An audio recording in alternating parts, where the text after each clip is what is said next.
Philemon എഴുതിയ ലേഖനം 11-ാമത്തെ വാക്യം. അവൻ മുമ്പേ നിനക്ക് പ്രയോജനമില്ലാത്തവനായിരുന്നു, ഇപ്പോൾ നിനക്കും എനിക്കും നല്ല പ്രയോജനമുള്ളവൻ തന്നെ. പൗലോസ് ഫിലേമോൻ എന്ന വ്യക്തിയോട് ഒനേസിമോസിനെ പറ്റി പറയുന്ന വാക്കുകളാണ്.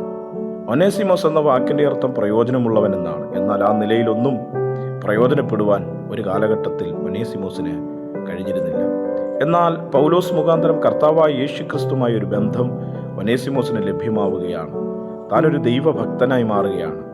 അതിനുശേഷം പൗലോസ് പറയുകയാണ്, ഫിലേമോനോട് പറയുകയാണ്, അവൻ നിനക്കും എനിക്കും നല്ല പ്രയോജനമുള്ളവൻ തന്നെ എന്ന് പറഞ്ഞാൽ ആത്മീക തലങ്ങളിലും ഭൗതിക തലങ്ങളിലും ഇപ്പോൾ ഒനേസിമോസ് പ്രയോജനമുള്ളവനായി തീർന്നു.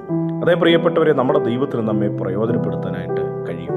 ഇനിയും പ്രയോജനപ്പെടാൻ കഴിയുകയില്ല, എനിക്കൊന്നും ചെയ്യാൻ കഴിയുകയില്ല, എനിക്കൊന്നും ആയിത്തീരാൻ കഴിയുകയില്ല, എനിക്കൊരു സാധ്യതയും ഇല്ല എന്ന് വിധിയെഴുതിയിരിക്കുന്ന സാഹചര്യങ്ങളിൽ ദൈവത്തിന് നമ്മെ പ്രയോജനപ്പെടുത്താൻ കഴിയും. നമ്മുടെ കഴിവുകൾ, നമ്മുടെ അറിവുകൾ, നമുക്കുള്ളതെല്ലാം ദൈവത്തിന് പ്രയോജനപ്പെടുത്താൻ കഴിയും. അപ്പോൾ തന്നെ എനിക്കൊരു കഴിവുമില്ല, എനിക്കൊരു അറിവുമില്ല, എനിക്കൊരു സാധ്യതയും ഇല്ല എന്ന് നാം ചിന്തിച്ചിരിക്കുന്ന സാഹചര്യമാണെങ്കിൽ പോലും കർത്തൃകരങ്ങളിൽ നമ്മെ സമർപ്പിച്ചാൽ കർത്താവിന് നമ്മെ പ്രയോജനമുള്ളവരാക്കി തീർക്കുവാനായിട്ട് സാധിക്കും. അതുകൊണ്ട് ദൈവകരങ്ങളിൽ നമ്മളെ ഏൽപ്പിക്കാം. കർത്താവ് നമ്മെ പ്രയോജനമുള്ളവരാക്കി തീർക്കും. God bless you.